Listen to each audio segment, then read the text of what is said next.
Hello, everybody. How are you doing this fine? Whatever the day of the week it is, whenever you watch this, I'm doing quite well. There is some stuff going on with the Busby Antigone Curious case. Wow. Okay, so Anthony Busby is just everywhere these days. He's even showing up over there in the Andrew Tate situation. I mean, the man is everywhere. So this case is the one that the judge had started to admonish Tony Busby.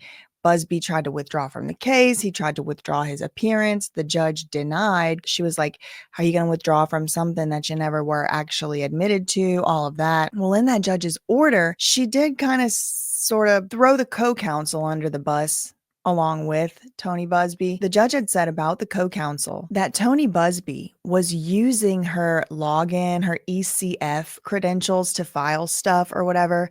Well, that could have been it. That could have been all she wrote. I mean, also in that letter, the judge did also say everybody's on notice that further misconduct could result in sanctions. And the judge said in that letter, I'm paraphrasing here, but in so much as the other side does not have to come and ask me for a sanction. I can give you a sanction on my own. So the judge was kind of reminding of that. Well, again, that was all kind of directed at Busby. That was really a little bit directed at the co-counsel, but it was just kind of like the judge sort of being like, watch it, you're on notice kind of thing. Well, and I made a video about that. I also made a video about the next thing that happened in this saga, which is that the co-counsel submitted her own letter, basically saying, Your Honor, no, please, ma'am, do not drag me into this because I did not do anything wrong. All I did was check Busby's filings and, submit them under my number, but I checked them and I looked at them thoroughly and all of that. Y'all, there's an update. This was just filed. It's an order. This is a judge's order from the judge in the Southern District of New York, Judge Viscokill. I don't exactly remember her. Yeah, I don't know how to say her last name, truly. I'm so sorry. Looks like Norwegian or Dutch or something. Viscokill. But anyway, so the judge issues an order. Now, if you follow this channel or other kind of like law document reading channels, then you'll know that from time to time, orders get put out in a case. Most of the time, the order is some type of adoption of one document that was submitted by one of the parties. So it'd be like, Diddy's side in a case will submit a written up order and the judge will adopt that order. Or, usually there has to be some type of proposal. One of the lawyers has to type it up. Like the judge isn't just sitting there in chambers all day typing up orders, at least in the experience that I have of reading through these cases and following them as they progress along. But in this order, on the judge's own motion, the judge is giving an order not to Anthony Busby, no, to the co-counsel Antigone Curious. And it has to do with that sassy letter. I'm calling it sassy. I don't really mean that. I'm just kind of like, it helps to remember. And that's kind of how I characterized it. But she wasn't. I mean, it was like a professional letter or whatever. Here is that order to show cause.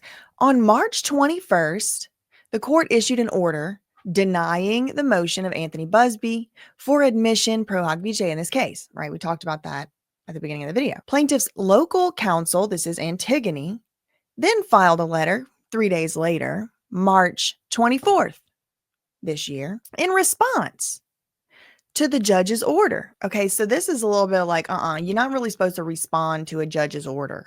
It's an order. It's already been ordered. In the letter, Ms. Curious represents that she has, quote, reviewed all documents in this case and filed them under her ECF because she approved them.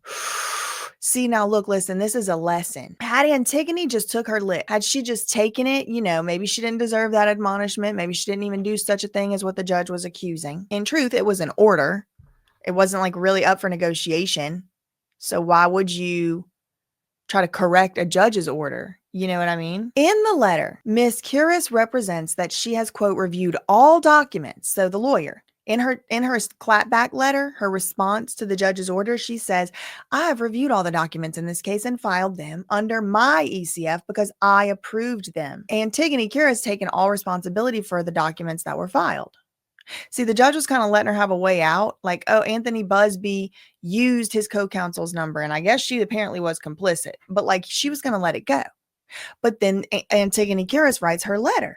Well, the judge is writing her own letter and it's an order. As the court pointed out in its earlier order, however, Miss Curious filed on ECF Mr. Busby's pro hoc vice application, which included her own affidavit in which she attests, quote, I am advised by Mr. Busby that he has never been censured, suspended, disbarred, or, quote, denied admission or readmission to any court. Ms. Curis simultaneously filed as a part of the same application. Okay, just to regroup, the judge is saying, all right, Antigone wanted to respond to my order, make a little reply to my order. Well, in the response to the order, she says she reviewed all the documents. In the case, she filed them herself on her own ECF number because she approved them. And then the court said, okay, well, if she would have read my actual order, she would have seen. I reminded her that she filed an application including an affidavit. So she filed with the court an affidavit, and the affidavit said, I am advised by Mr. Busby.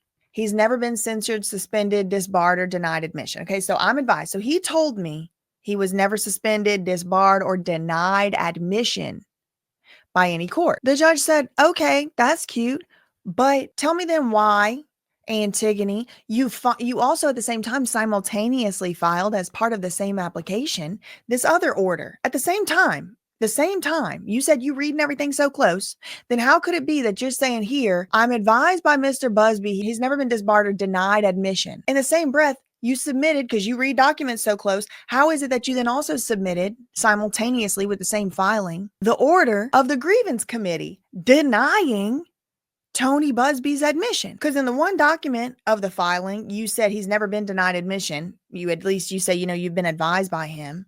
But on the other hand, you're attaching the denial of admission, like those two things don't go together. You telling me you read documents so close. The judge said, as such, Ms. Curis, who represents in her letter that she, quote, reviewed and approved, quote, all documents before filing them on ECF. Caught, trapped, done, finished.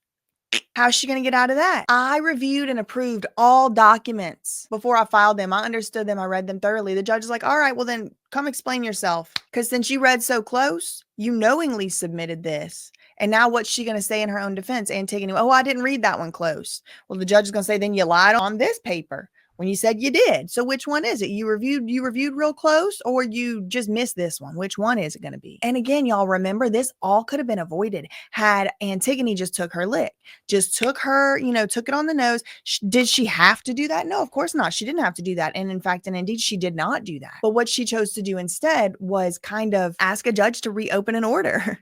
So now the judge is like, okay, buddy, you want to try to make a headline out of this case? You want to try to, I don't know, whatever. I'm just imagining what the judge might be thinking. I can't even say her name. I don't know who she is. So she finishes that paragraph out and says, before filing them, she filed a document that directly contradicted her own affidavit. Judge says, accordingly, it is hereby ordered, I am ordering, it is an order, that Antigone Curis must show cause, aka explain herself, as to why she should not be sanctioned for making false or misleading representations to the court. Okay, buddy, you read and you reviewed all documents. Cute. Now explain to me then how in the hell and why in the hell I should not sanction you for lying. Ordered that there is a hearing. Whoo, gosh. The parties shall appear for a hearing on this order to show cause on April 14, 2025 at 11 a.m. All parties and their lawyers are on notice that failure to comply with court orders, all applicable rules, and professional ethical obligations may result in sanctions. So ordered. Look at that bold print. Look at that bold print right there. The parties shall appear for a hearing on this order to show cause on April 14, 2025. What I'm wondering is, who are the parties? The judge is saying it like it's plural. Does that mean Busby is getting dragged back in? Is he a party? I mean, I think he's dismissed, but she does mention Busby. Does the parties include Sean Combs, Daddy's house? Who's the parties? That's my question. I don't know. But one thing I do know is it doesn't look like the judge took kindly to having Antigone Curis back talking, smart aleck off to the judge. It doesn't look like she appreciated or approved of that in the very slightest. So there will be a hearing April 14th on this, y'all. So a whole sideshow going on. Poor Candace McCrary, bless her heart. Hope she's doing okay. The plaintiff in this whole thing.